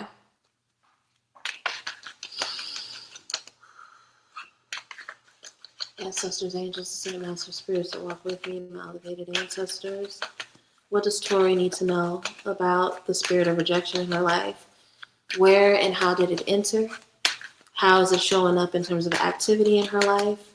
And what is the medicine that will allow her to release it? Any wisdom shared is deeply appreciated. We're talking about money tonight, but as we know, money is a heart chakra issue. The same rejections, the same blockages we have around money are often linked to our experiences of love. Why am I bringing this up? I have specials on all of my love and romance related services on my website until February 14th. So if you know that the same struggles you have with love and romance are related to finance, I strongly want to encourage you to book a reading with me, book a love and romance reading and an erotic power session. If you're in a relationship, consider getting a synastry reading, right? That's the natal chart reading where I compare the chart between you and your lover, right? But I really strongly want you to, just think about it. Just think about it. Get the love and romance services. Also, the classes are on sale between $22 and $44 until February 14th. So go ahead and consider getting those if you think you benefit from them, okay? Now, Tori, where the rejection first took root, where did the spirit of rejection enter your life or your financial story? We have the Devil card. Devil card. It is a card of vices. It is a card of negative attachments, but it's also the card of Capricorn. So rejection came into your life through ruthlessness, right? Capricorn is the father of the zodiac, and it doesn't have to represent your literal father figure. So this may not necessarily be your dad, but rejection entered your life through somebody who has a very ruthless understanding of what success and perfection is. And because of that relationship, that spirit of rejection entered into your life, right? Through this understanding of ruthlessness, this understanding that you are somehow, no matter how hard you fight or work, that you are somehow undisciplined, right? So it's almost like it doesn't matter how structured you are, how successful you are, that voice, that negative programming in your head that was implanted by this person makes you feel like you're lazy or you're not working hard enough, right? Because Capricorns feel like nobody really works hard enough, right? In the position of how this shows up in your life, how the rejection is blocking your financial flow, how it's impacting your relationship to work and self-worth. We have the Ace of Cups in reverse, the blocked heart chakra. You have a difficulty with receiving. You don't believe that people want to pour into you, and you have a hyper suspicion of people that want to love on you or pour into you or give you opportunity, right? So that's how that spirit of rejection is showing up in your life in particular, okay? Tiffany said, powerful, definitely resonate. I'm glad to hear that, Tiffany. Again, I'm not glad about the wound, but I'm glad that the reading resonated with you, and I hope that it helps you in terms of thinking about how to do your work, your spiritual work moving forward. Tori, the medicine that you need for release and restoration. At first it was no name and now it's you, and I'm not gonna fucking cry. You have to continue to develop community and relationships with like-minded people, right? Because part of the reason why this rejection is so heavy is that this ruthlessness, this ruthless pursuit of respect that was implanted into you early, it doesn't allow you to show up as your true self, right? The more you surround yourself, Three of Pentacles, with people who are like-minded and who share similar vision, the more that not only heals these false beliefs that you are trying to actively release, but it gives you more evidence that it is safe and that it is okay to show up in your authentic self. It's safe and it's okay to be vulnerable, right? This Devil card didn't allow you to be vulnerable. You need to create community of like-minded people that make you feel safe to be vulnerable. And that's how you heal. That's the medicine that you need, okay? I hope that resonated. Where is KFS? We're going to do KFS and then we're going to do Chantel. If there's anyone else that wants a reading after Chantel, send in your love offering now so that way I can do your reading. I think I have capacity for at least 2 more people after Chantel. So if you want a reading, don't be shy. Go ahead and send in. Okay, there you go. I see you, KFS. Go ahead and send in your love offering. I'm happy to do a reading for you, okay? Ancestors, angels, ascended masters, spirits to walk with you, elevated ancestors. What wisdom does KFS need about the presence of rejection, the spirit of rejection in their life? Where did the spirit of rejection enter? How does it currently show up? What do they need to do to heal and release? Any wisdom shared is deeply appreciated. Tori, you know who the Capricorn is. Okay, awesome. That's part of the battle. If you know who the person is, then you can isolate those voices in your head and remove them. Does anybody want me to do, because it's been years, and I actually don't think that I have access to my videos about Theater of the Mind. I think that those are videos that live on the platform with my organization, but I don't have them. If anyone wants me to redo my classes on Theater of the Mind, let me know, because I can talk to you guys about what it looks like in terms of psycho-cybernetics to literally rewire your brain. If anybody wants me to do that, let me know.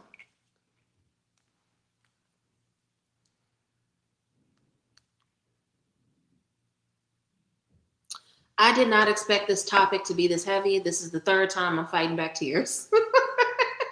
And y'all know I'm sensitive. Y'all know I'm a crybaby.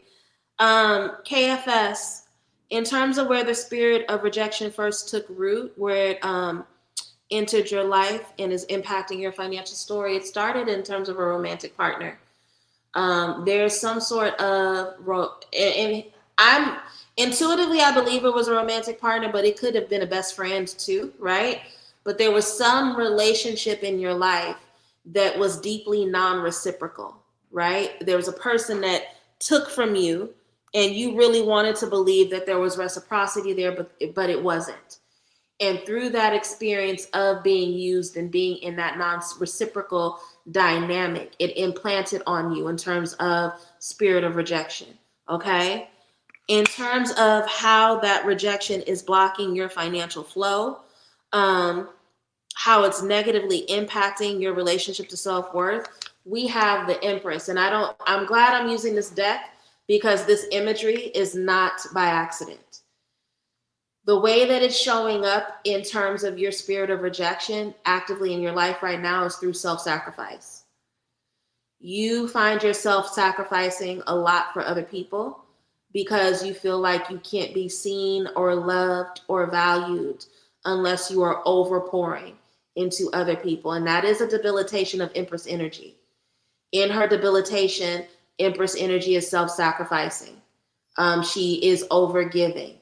You give too much. There's nothing wrong with being a giving person, but when you give to the deficit of yourself, that's a wound, right? Now, in the position of the medicine and what you need to do in order to heal that, and this is going to cause me to say some unsavory things about Taurus, but the lesson is the lesson. You got to learn to be selfish. You got to learn to put yourself first, right? King of Pentacles. King of Pentacles is very, very driven. And part of the reason why they are able to create wealth and legacy for themselves over time is because they do not deprioritize themselves, right?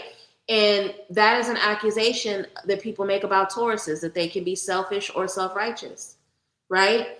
But the more that you teach yourself that it is okay to prioritize your wants, your needs, also your pleasures, right? I think, again, there's a way that you don't even prioritize your pleasure, right?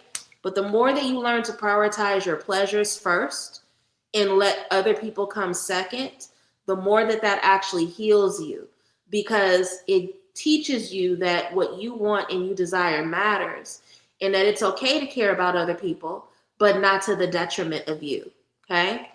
Let me know if that resonated. Let me know if that was helpful. All right, Chantel, we have Chantel, who is currently our last person, unless there is someone else that wants a reading. If anyone else wants a reading, go ahead and submit your offering, and I will take care of you. If not, we will go ahead and wrap up for the night with Chantel, okay? Yes, I would love that class. Okay, awesome. I'm gonna go ahead. That's probably gonna be a charm school lecture that I give in February. I'll probably do Theater of the Mind in February. Spot on as usual. Carlissa. Oh, you paid on PayPal, baby? I didn't see that. Give me a second. Let me check my email. I see it, Carlissa. So I'll get you after Chantel, okay? So as of right now, it's Chantel, then it's Carlissa. If there's anyone else, go ahead and send your offering. I have capacity for one more person after Carlissa, okay?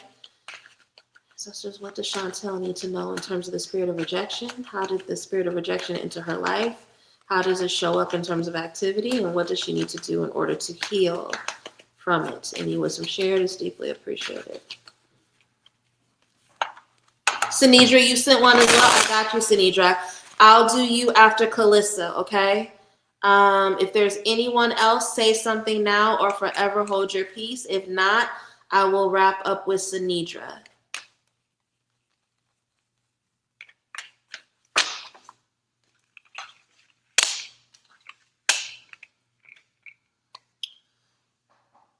This was supposed to be fun. I'm not gonna fucking cry, okay? Chantel, for you, the way that the spirit of rejection has entered into your life is through strength. You were never, not never, but very early on.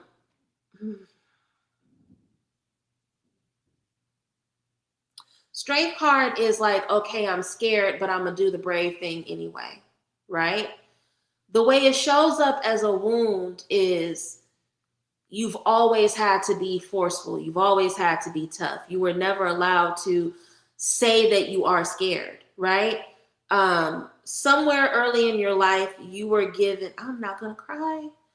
Somewhere early in your life, you were given the message that fear or vulnerability is weakness.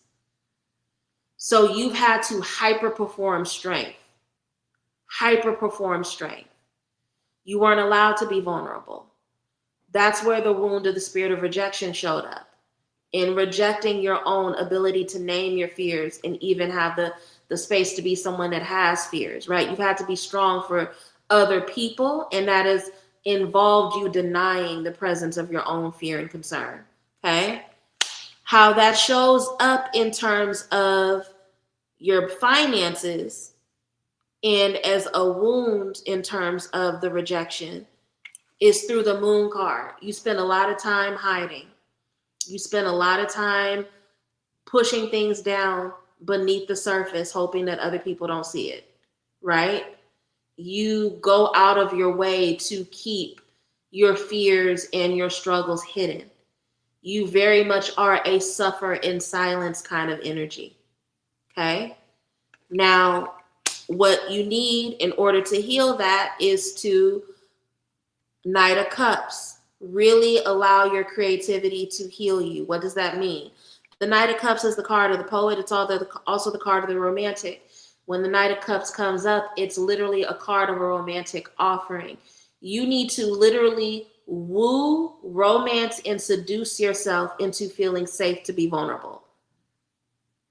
That may sound crazy, but it's what you need to do. You need to literally, through affirmation, through prayer, through meditation, give yourself offerings.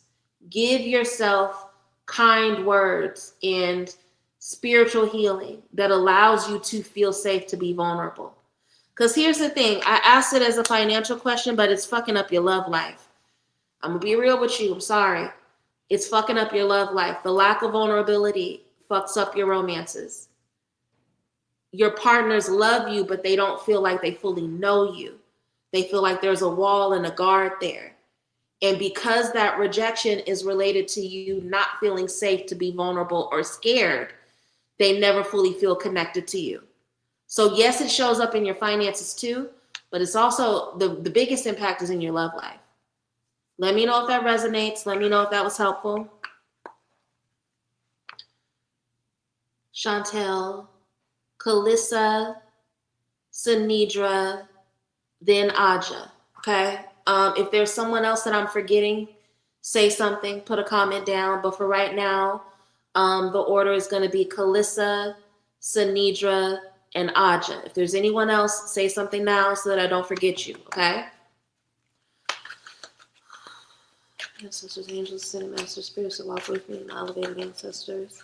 What wisdom does Kalissa need at this time about the spirit of rejection and its presence in her life? Where did the spirit of rejection first take root? Where did it enter?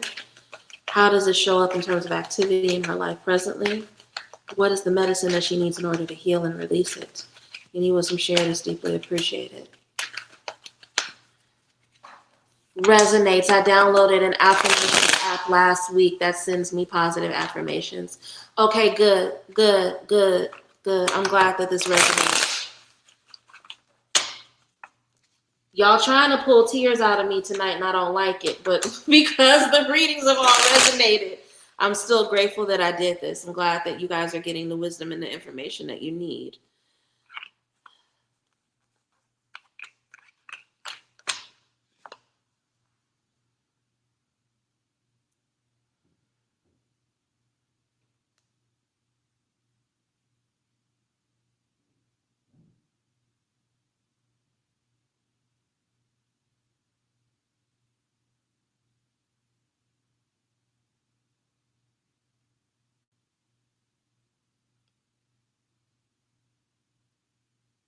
Okay.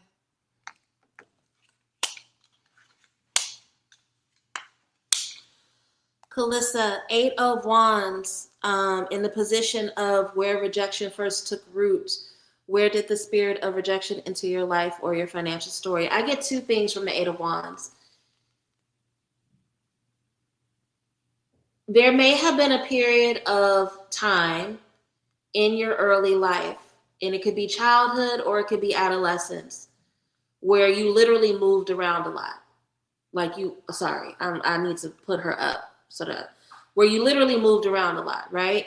Because Eight of Wands is quick change. It's somebody who's always moving, somebody always on the go. And it's hard to create strong bonds and connections if you're always moving. But I also get with the Eight of Wands that if you weren't always busy, the root comes through believing that if you're not always busy or being hyperproductive, that you are somehow doing something wrong. Like it's an energy of having to earn your keep, right? That's where the wound of rejection came in. This feeling like you have to adopt it. Okay, so I wasn't too far off. But this false belief that you had to earn your keep is how the spirit of rejection first entered your life. How does that show up in terms of a money blockage? Ace of Cups, you don't trust. You don't trust people. You don't trust people to just love you for you. You don't trust people to want to do things for you, no strings attached. And so it creates a difficulty with your ability to receive, right? When the heart chakra is blocked, we don't know how to receive. We can't receive love. We can't receive money. We can't receive opportunity. It's all connected, right? The way that you heal and the medicine that you need is through justice, karma, literally practicing it, right? Justice is about getting back what you put into a situation. It's literally the balance of legality in that when we do things, we get it back, right?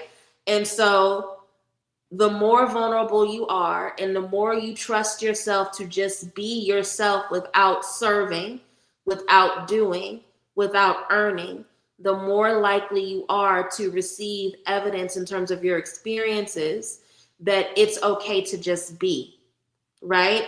And you receive the karma of that instead of receiving the karma of over giving and over performing for people and them treating and seeing you like a workhorse, right? Again, because it's karma, it's cyclical. You develop a habit or an experience where you earn or you get the karma of the flow of energy, right? The flow of it's okay for me to just be and people will take care of me. People will love me. Things will work out for me, right? So to summarize, you don't have to earn your keep. You don't have to earn love. Love is just a thing that you can receive. Money is just a thing you can receive. Abundance is just a thing you can receive. And the Justice card is coming up saying that until you just move with that belief and show up in the world with that belief, you're going to continue to feel like you have to overextend yourself and work twice as hard. And that was one of the things I should have said in terms of ancestral spirit of rejection, this belief that we have to work twice as hard to get half as far, right? That belief is not serving you. That belief that you have to work twice as hard to get half the love that other people get, to get half the support other people get. That's not true. Let me know if that was helpful. Let me know if that resonated with you. So we have Aja, then we have Sanidra, and then I'm gonna go ahead and wrap up for the night. Okay? I think I'm gonna stop. I think I'm starting to feel it. So I'm gonna do Aja, then Sanidra, and then we're gonna go ahead and wrap up for the night. Awesome, Kalissa. I hope I see you in the cord cutting and blockage removal ritual. I hope that you do it. Definitely look in the description of this video. Join the WhatsApp link. I think it'll be helpful for you. I think that the blockage removal ritual will really allow you to have some breakthrough in terms of that particular area. Ancestors, angels, ascended master spirits that walk with me, my elevated ancestors. What does Aja need to know about where the spirit of rejection entered her life, how it shows up, and what she needs to do to remove it? Any wisdom shared is deeply appreciated.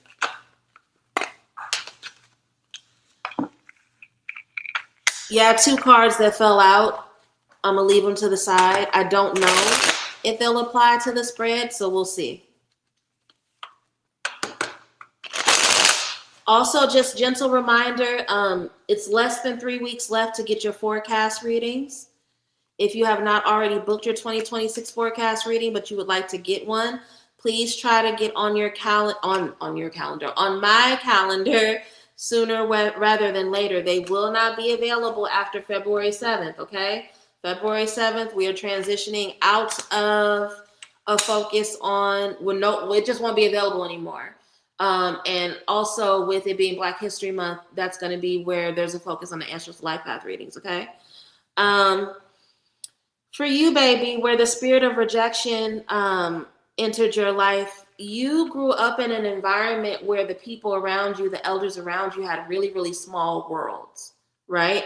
And when I say that they had small worlds, I mean that. Like they didn't really, it wasn't that they didn't strive for much. Their worlds were small. They didn't have deep friendships and relationships. They did the same things over and over again. They good people, but were never really deeply ambitious, right? And because of that, you grew up with the understanding that wanting to be ambitious or to have more or go after more is a snotty or a stuck-up thing to want. And again, when we want to be loved by our elders, we do what our elders teach us to do. And that is to just be humble, to be obedient, to keep a small world the way that they did, right? How that shows up in you is that 2 of Wands, you feel a lot of safety in the visualization, the imagination, almost the escapism of envisioning your future, but there can sometimes be a difficulty in terms of knowing how to put action behind it, right? So you have a lot of big desires and big dreams for your future. Your struggle is around even knowing how to manifest it because you didn't really see other people manifest these things, right? They convince themselves to want comfort in the smallness. So in terms of thinking or dreaming big, it feels like a very big stretch to you, right? So that's how the spirit of rejection shows up for you. It's like confusion around execution, right? Chosen confusion to a certain degree. Now, in terms of the energy or the medicine that you need, we have a very, very interesting card. And that card is the Four of Swords. You literally need to learn to rest in the belief that a big world and a lot of opportunity is your birthright, right? There's some healing and restoration around that ancestral nature of Spirit is saying false humility, but that's not, I'll say false humility because that's what they're saying. And it's not until you really learn to rest and have a firm belief in your ability to have more and strive for more that things are going to click for you. Also, intuitively, and we may need to talk more offline about what this means and what this looks like, but there's some dream work. And you may need to talk to your sister Lovana because she's the dream expert, right? Lovana is an amazing dream alchemist. But there's something going on in terms of dream work that you need to be doing in order to heal from this. I now see why these two cards fell out, right? The Tower being the things you try to make permanent, not being stable, right? You can't really build a stable foundation off of doing things the same way that the female elders before you did it, right? And even if you feel called or a desire to try and do it, that's just a vice or a negative attachment. And you got to really ask yourself, like, what is it that I'm really trying to get in terms of feeling like I need to replicate their patterns? Because that's not in alignment with me, right? Let me know if that made sense. Let me know if that resonated, Aja. If it didn't, because I feel like that was a little convoluted. I'm not above trying to hash that out a little bit more for you if it didn't make sense. So just let me know. We're gonna wrap up with Sanidra, and then I'm gonna get off of here because I've been on here for almost 2 hours. This has been a long night for me. I'm usually not on here this long.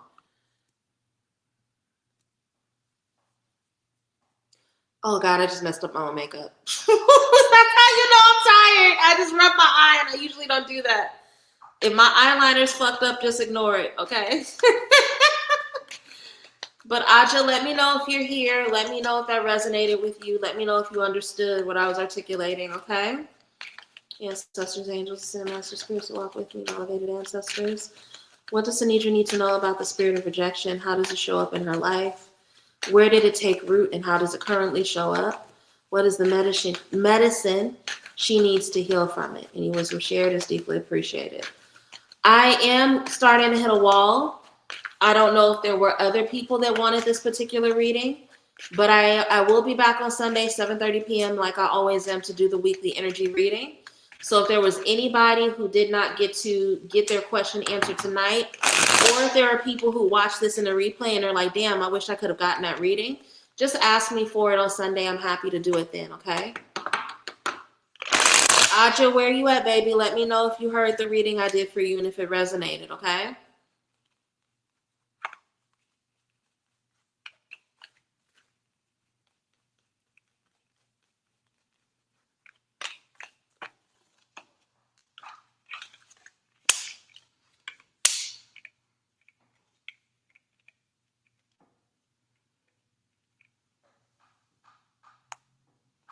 Okay.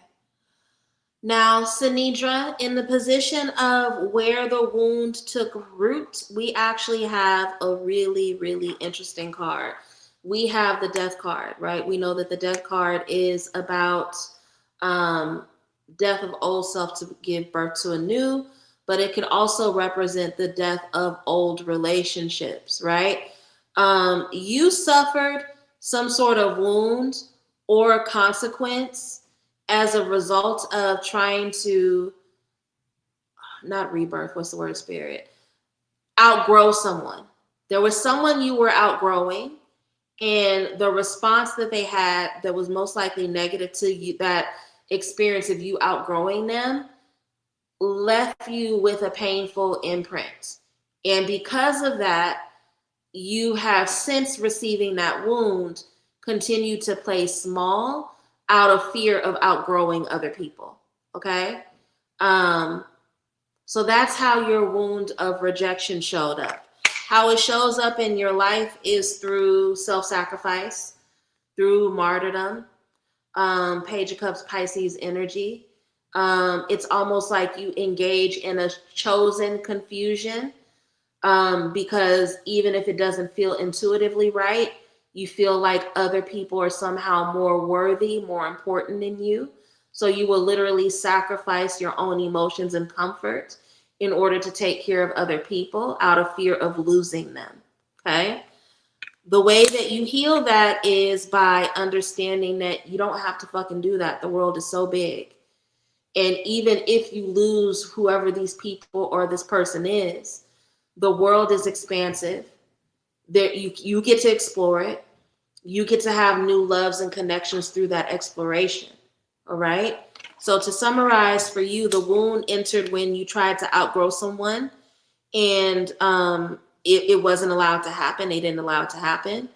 It's imprinted on you in the belief that in order for you to have stability or be loved, you have to constantly be sacrificing your own desires, your own emotions, your own goals. And the only way to heal that is to continue to explore the world and gain more relationships, friendships, community that mirrors that it's okay for you to evolve and grow, that you don't have to infantilize yourself. You don't have to play small. Okay? Love you all. Thank you so much. We still have 10 people in the room after 2 hours of me running my mouth. So I'm going to take that as evidence that this was a good conversation and that you all benefited from it. I love you so much. Words cannot describe how happy I am to be able to do this work and that you guys trust me. Again, if you want to do the cord cutting ritual, sign up for it. The next round of Rich Spirit starts the next day, February 16th through the 19th. If you know that you want to remove your financial blockages, please sign up for Rich Spirit. In fact, everybody who signs up for Rich Spirit at the silver and the gold level will get access to the cord cutting activation. Just, they don't have to pay for it in addition. It's just part of being in Rich Spirit. Get your forecast reading if you haven't already gotten one. They are only available for 3 more weeks. I will see you all Sunday for sure. I may go live Saturday. I don't know. If I do, it'll probably be sometime around 3 p.m. EST. So keep your eye out for that. But until then, I want you all to take care. Be good, do good, and I'll see you Sunday. All right? Bye. Take care.